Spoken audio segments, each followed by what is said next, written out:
There is a way to purify river water using two pieces of scrap metal and nothing else.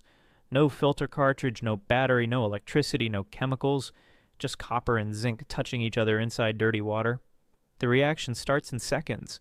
Bacteria die, heavy metals bond to the surface, and chlorine vanishes. The water comes out cleaner than what flows from most city taps in America. Not a pump filter that clogs after 3 camping trips. Not a UV pen that dies when the batteries run out. Not iodine tablets that leave your water tasting like a swimming pool. 2 metals from any hardware store twisted together, dropped into a bottle of water, and left to work overnight. Total cost, under $5. And unlike the plastic cartridge you replace every 60 days, these metals last for years. Ancient Egyptians stored drinking water in copper vessels to keep it safe over 4,400 years ago. The Greeks did the same aboard their warships crossing the Mediterranean. Roman engineers ran water through copper piping across their entire aqueduct system. Hippocrates, the father of modern medicine, documented copper as a water purifier around 400 BC. And thousands of miles away, with zero contact with the Mediterranean world, the Aztecs independently discovered the identical principle and used copper to purify ceremonial water. Then in 1984, a man named Don Heskett dipped a brass pen into chlorinated water and watched the chlorine disappear before his eyes. Within 3 years, he had a patent, and within a decade, NASA was using the same principle aboard spacecraft orbiting Earth to keep astronauts alive in the most hostile environment humans have ever entered. But today, the water filter industry generates $35 billion a year, selling you plastic cartridges that expire every 60 days. A method that uses 2 metals from any hardware store for under $5 cannot be packaged, branded, or sold on subscription, and what cannot generate recurring revenue cannot be allowed to spread. They did not bury this because it failed. They buried it because it worked too well and cost too little for anyone to monetize. This is the story of the oldest water purification method on the planet, and how a $35 billion industry made sure you would never learn it. If these stories matter to you, the subscribe button and the bell are the best way to make sure this knowledge survives. This is where we dig up what the industry buried. Now let me take you back to where this all begins. The year is approximately 2400 BC, along the banks of the Nile River. An Egyptian healer prepares water for a wounded soldier, but he does not boil it and does not pass it through sand or cloth. He pours muddy river water into a vessel made of hammered copper and waits through the night. By morning, the water is transformed. The Smith Papyrus, one of the oldest medical documents ever discovered, specifically describes using copper to sterilize drinking water and treat battlefield wounds. This was not a folk remedy whispered between villages. This was codified medical knowledge inscribed on papyrus and preserved across generations of Egyptian physicians.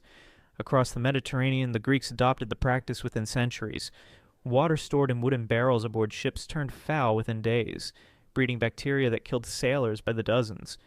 Water stored in copper containers stayed drinkable for weeks, even months. The Greeks did not understand ions or bacteria, but they observed the result clearly. Men who drank from copper survived. The Romans engineered the principle into their aqueduct systems on a massive scale, running water through copper piping. Pliny the Elder documented copper solutions for treating infections in the 1st century AD. Roman legions carried copper vessels on campaigns across 3 continents, relying on copper-treated water to prevent waterborne disease. Meanwhile, thousands of miles across the Atlantic, the Aztec civilization, with absolutely zero contact with the Mediterranean world, independently discovered the identical principle. They infused ceremonial water with copper to prevent infection, and regarded the metal as sacred. 2 great civilizations separated by an ocean and thousands of years, arriving at the same discovery independently, that is not coincidence. That is fundamental chemistry waiting to be understood. In India, a tradition continuing unbroken for millennia involves storing water from the Ganges in copper vessels called tamrajal. Researchers at the University of Southampton tested this practice under laboratory conditions. Water stored in copper for just 16 hours showed a 97.7% reduction in harmful bacteria, including E. coli, salmonella, and cholera-causing Vibrio. Not with a filter, not with chemicals. With a copper vessel and patience. Every major civilization on every inhabited continent independently figured out that copper purifies water. For over 4,000 years, this was common knowledge freely shared and openly practiced. Then the Industrial Revolution arrived, and with it came a profitable new idea. What if you could sell people an expensive recurring solution to a problem their grandparents already knew how to solve for free? Now here's what happens at the molecular level when copper meets contaminated water, and this is the part the filter industry does not want, explained in plain language. When copper contacts water, it releases positively charged cupric ions carrying a 2+ electrical charge. These ions do not passively drift through the water. They actively penetrate the protective cell membranes of bacteria, disrupt their internal enzyme processes, interfere with their ability to reproduce, and ultimately destroy them. A study published in the Journal of Health, Population, and Nutrition confirmed that copper vessel storage for 16 hours reduced total bacterial count by over 97%, with no filter, no chemicals, and no energy input of any kind. Now here's where the science becomes truly extraordinary.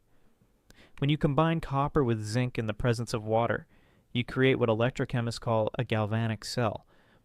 Zinc sits significantly lower than copper on the electrochemical activity series, meaning it is far more reactive and eager to give up its electrons.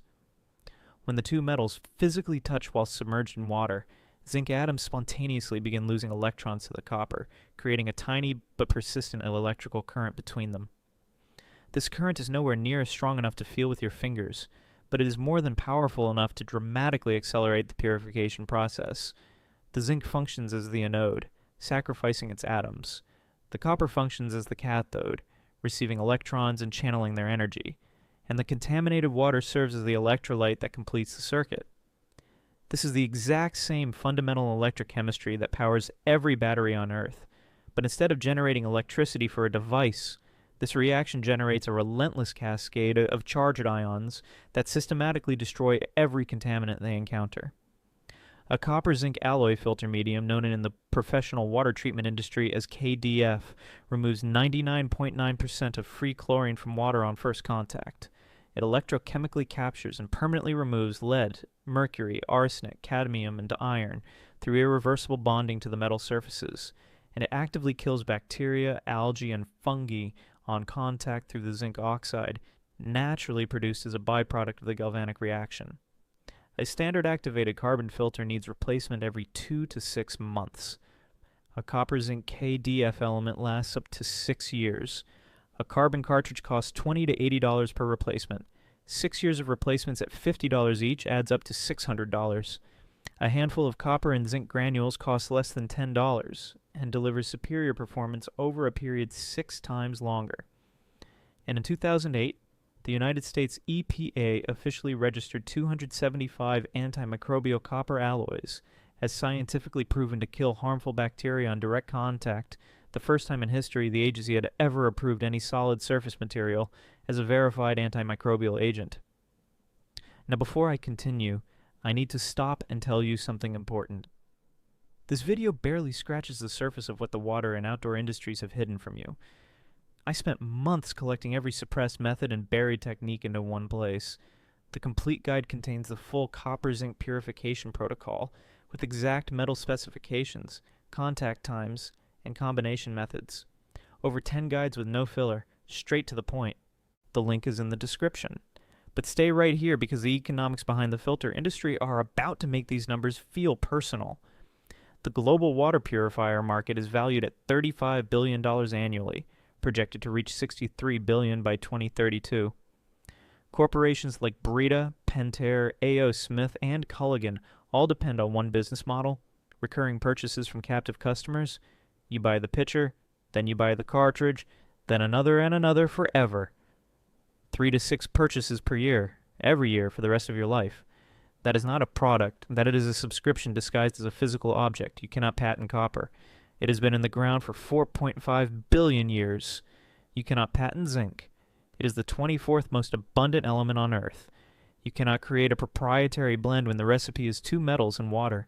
And you cannot build a $35 billion industry on something that costs $10 and lasts half a decade. So the industry did not ban it. They marginalized it. Copper-zinc filtration is classified by the EPA as pesticidal because it kills bacteria, a word that sounds dangerous but simply describes the same mechanism keeping water safe for 4,000 years. The American Water Works Association actively discourages copper-zinc filtration for chlorinated systems. Not because it fails, but because it strips chlorine so effectively that outflow water is too clean for their regulatory frameworks. Meanwhile, reverse osmosis systems that waste 3 to 4 gallons for every gallon they purify are marketed as the gold standard. They cost $200 to $600 to install, require membrane replacements every 2 years, strip water of beneficial minerals, and waste up to 80% of all water that enters the system. But they generate revenue. Beautiful, predictable, recurring revenue that shareholders demand. If you've made it this far, you already know more about water purification than 99% of people and most outdoor retail staff selling you $40 pump filters.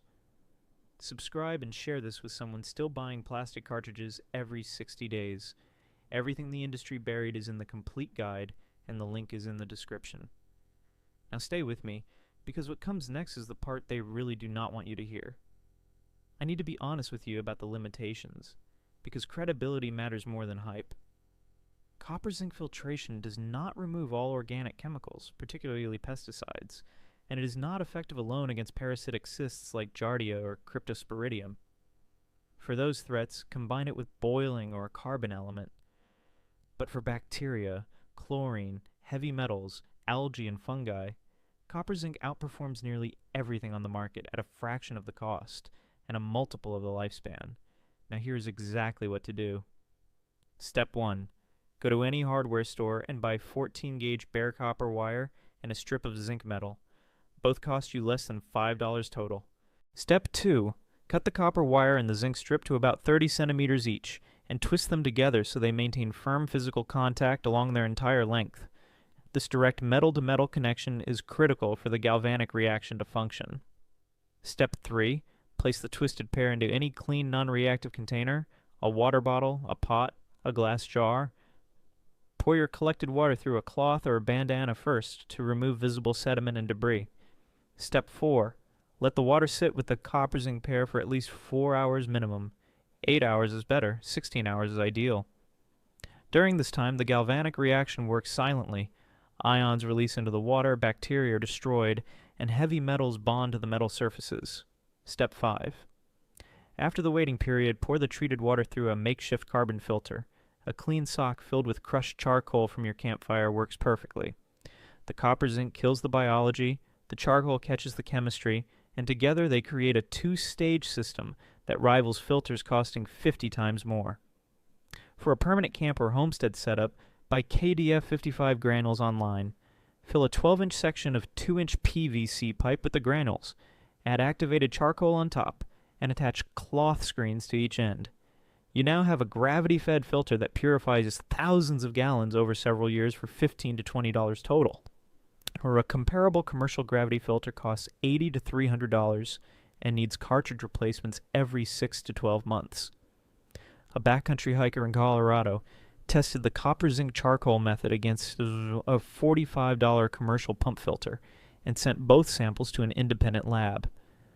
The DIY method removed 98% of bacterial contamination. The commercial filter removed 99.5%, a difference of 1.5% for a price difference of over 900%. The chemistry inside that plastic cartridge degrades from the moment you open the package. The metals that purified water for Egyptian soldiers 4,400 years ago are still purifying water today, with the same electrochemistry and the same results. Copper does not expire. Zinc does not need firmware update. And a galvanic cell has never sent anyone an invoice. Every civilization that drank water understood this truth. Egyptian healers knew it, pouring river water into hammered copper vessels beside the Nile. Greek sailors knew it, carrying copper containers across the Aegean. Roman engineers knew it, running water through copper piping beneath their cities. The Aztecs knew it an ocean away with zero contact. NASA knew it in 1968 when they trusted 2 ancient metals to keep astronauts alive in the vacuum of space. And the EPA confirmed it in 2008 when they registered copper as the first antimicrobial surface material in the agency's history. $35 billion in annual filter revenue depends on you never twisting 2 pieces of scrap metal together and dropping them into a water bottle. 60-day cartridge replacement cycles depend on you never learning that copper and zinc last for years. And 900% markups depend on you believing that clean water requires a branded plastic device with a barcode. This knowledge did not disappear because it stopped working. It disappeared because it worked too well and too cheaply for anyone to build a subscription business around it. Electrochemistry does not care about quarterly earnings. Cupric ions do not negotiate with marketing departments. And two metals from a hardware store have never charged a licensing fee. If this video changed how you think about the water filters sitting on your kitchen counter, then subscribe and share it now. Every single share puts this knowledge in front of someone the filter industry assumed would never twist two wires together. And every subscription keeps this channel to digging deeper into the secrets they thought were sealed forever.